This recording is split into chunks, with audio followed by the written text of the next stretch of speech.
I'm Smokin Ed Currie. I'm a professional hot sauce maker and pepper breeder. I bred the Smokin Ed's Carolina Reaper and Pepper X, and I'm here to answer your burning hot pepper questions. Help! My mouth is on fire. What do I do? What do? You enjoy it. There's actually nothing you can do once you feel that heat. That is a chemical reaction with a nerve receptor that our brain perceives as heat. It's just going to keep on burning no matter what you do. What you should not do is chug milk, ice cream, or things like that. You're going to feel temporary relief. And then as soon as your saliva eats some carbohydrates, which it does really quick, you're going to be back to being hot again. So you're going to eat more carbs, then go back to being hot. Eat more carbs, eat more carbs, eat more carbs, then you're going to regurgitate. You're going to say, oh, that pepper made me throw up. And it's not. It's the half gallon of ice cream you just ate in a 3-minute period. If you want anything to happen, get some citric acid. Pineapple juice, lemon juice, grapefruit juice, lime juice. Put it in your mouth, swish it around. It's going to break up that oil that's holding the capsaicin. It might make things a little hotter temporarily, but it will get it out of your mouth and away from those receptors, and you can either spit it out or put it down into your gullet. What is the Scoville scale and how does it work? The Scoville heat scale was originally how much water it took to dilute a pepper to the point where you couldn't taste any heat. When we got into the 70s, we had chemistry instruments that could measure the actual capsaicin in the pepper. We dehydrate peppers, and after a long and boring process, we get the graph that we can use that mathematical equation, and what it does is measure the heat of a pepper.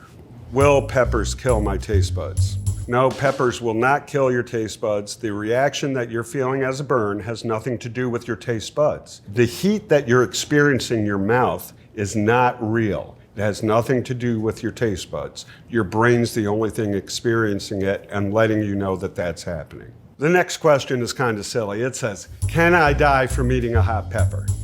No, you cannot die from eating a hot pepper. With the caveat, if you have a predisposition to an allergy to nightshades. So if you're allergic to tomatoes or allergic to eggplant, don't eat peppers, okay? They're all the same family. Can I overdose on hot peppers? I'm here to testify, yes, you can. I've been so high on peppers that I couldn't drive. I've been so high on peppers that I had to lay down on the cold floor and just sit there and shake for a while. I'm talking about the same thing as a runner's high. When the capsaicin gets into your bloodstream and gets to your brain, it fills the dopamine receptors in your brain that narcotics do. So it releases a huge quantity of endorphin and dopamine into your body. The hotter the pepper, the more that happens. The more you eat, the more that happens. You get little tinglies all over your scalp and down the back of your neck, and it's just like, ooh. And you feel light, euphoric. It's almost like an out-of-body experience. It's gonna end in about a half hour, and you can go back to whatever you were doing. Why are the seeds the spiciest part of the pepper? There is no heat in the seed. What is hot is the membrane that's around the seed and the pith that it's attached to. Let me give you an example. We'll use this habanero right here. Always carry your pepper knife with you. You never know when you're gonna have fresh peppers. So inside, you see this white stuff here? That is the capsaicin producing glands of the pepper. The seeds happen to be next to it, and they're not hot at all once you wash them and clean them. Is there a trick for getting the burn of the pepper off your eyes or your skin? The only thing I've really found that helps to get it out of my skin is to take a little water and go outside and pour it on the ground and get a mud going. You plaster it all over your hands.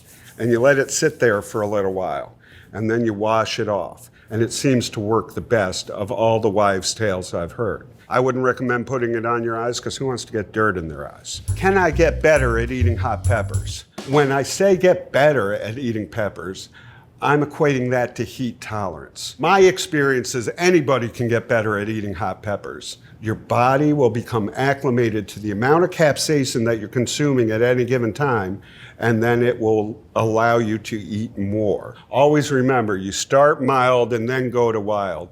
Do not dive into the deep end of the pool. What is the hottest thing you've ever eaten? Well, the hottest thing I ever ate was the standard capsaicin that we use to standardize the HPLC machine before we're doing a test. The standard that we use for the HPLC machine is a powder that is 16.6 million Scoville heat units. It was the stupidest thing I ever did. My face was numb for a good 4 or 5 hours.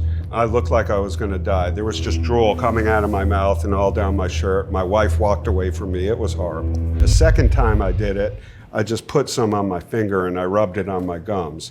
And that was even stupider. That one took like 4 hours to go away. I was in a fetal position for most of those 4 hours and I did not know where I was. It is the stupidest thing I've ever done. How did you make the hottest pepper on earth? Well, I did make the hottest pepper on the earth. I made Smokin Ed's Carolina Reaper. It's a cross between a pepper from the island of St. Vincent called La Soufrière off the volcano there, and a Pakistani Naga. But I wasn't looking to make the hottest pepper in the world. But the first time I tried the Reaper, it knocked me to my knees.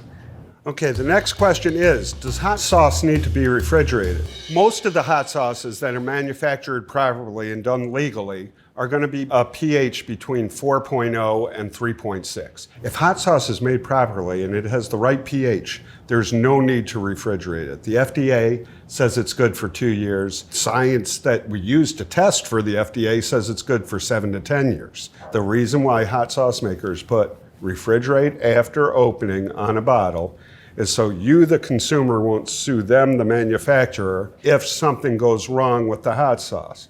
99.9% of the time, when something goes wrong with the hot sauce, it's because when people are using it, they take the bottle of sauce and they go like this into their food. And they're getting food particles on the bottle and in the sauce. That grows into bad stuff. But all of the hot sauces that are sitting on this table right now, I would feel comfortable leaving all of them on the table for as long as I had that bottle open. All right, here's a silly question. Is Texas Pete a real guy? If you've seen the caricature that is on the bottle and you find a man that looks like that, I'll pay you 20 bucks. Okay, I'll give you 100 bucks. The next question is, can spicy foods cure a head cold? I believe nothing can cure a cold but time. Can they make it less painful and less annoying? Yes, they can. By eating spicy foods, you're going to have your mucous membranes run, and it's going to drain that cold feeling out of you. Is it true that spicy foods can affect your metabolism? Well, hell yes, look at me. I've been going since 8 o'clock this morning eating spicy foods, and I'm really ready to go. I'm going to jog all the way back to Brooklyn. Scientifically, the spicier the pepper, the higher the effect that it has on your metabolism. So if you eat, say, this poblano pepper, nothing's going to happen to you. This is 1,000 Scoville heat units. But if you eat this orange habanero, which is about 100,000 Scoville heat units, you're going to get about a 12 to 14% raise in your heart rate. When you eat a really, really hot pepper like the Carolina Reaper, it's been measured at up to 40% increase in metabolism by eating those peppers. For someone that doesn't normally eat pepper, they're going to have a much more rapid increase in metabolism due to the fight or flight reaction than, say, someone like me who eats peppers all the time. Is it true that chili peppers can be used in cancer research? Chili peppers have been used in cancer research for a long time. When I started researching them, I looked at populations around the world. Indigenous populations hadn't been westernized, very, very low experience in cancer and heart disease. There is a subcapsuloid that has a key on it that when you get it to a cancer cell that has that keyhole, it'll start an autoimmune sequence. They have been doing the research on how to do this. Me personally, I think it's by ingesting massive quantities of super hot peppers every day. But most chemo patients and people who have cancer are not going to be able to eat that much pepper. So we let science do the science stuff. We focus on the hot sauce. Can spicy foods induce childbirth? Down in Charlotte, North Carolina, there is a pizza place that has advertised that they have a childbirth-inducing pizza. Some of the thoughts behind this that might or might not be true are that the increase in metabolism from eating those super hot peppers is engorging the uterus with blood and helping speed along that process. I can't see how that'd be true, knowing a little bit about physiology, but it's what they say. I think it has nothing to do with nature or science. How did you become a pepper expert? Am I an expert? Most people consider me an expert, but I think what makes me an expert is that I know I don't know everything. I studied it in school in the 80s, and I got the literature I needed to keep on studying it. And then I dabbled in processing in the 90s. That hands-on gave me more knowledge and understanding of the literature I was reading. And then by the 2010s, people were coming to me for answers instead of me going to them for answers. Well, I hope you learned today something different about hot sauce or peppers that you didn't know. And I really, really want you to remember, it's always best to start mild and work your way up to wild. You can always get hotter, you can never go back. This is Smokin Ed Currie from Fort Mill, South Carolina. I'm signing off. I love y'all. God bless y'all. Have a great day.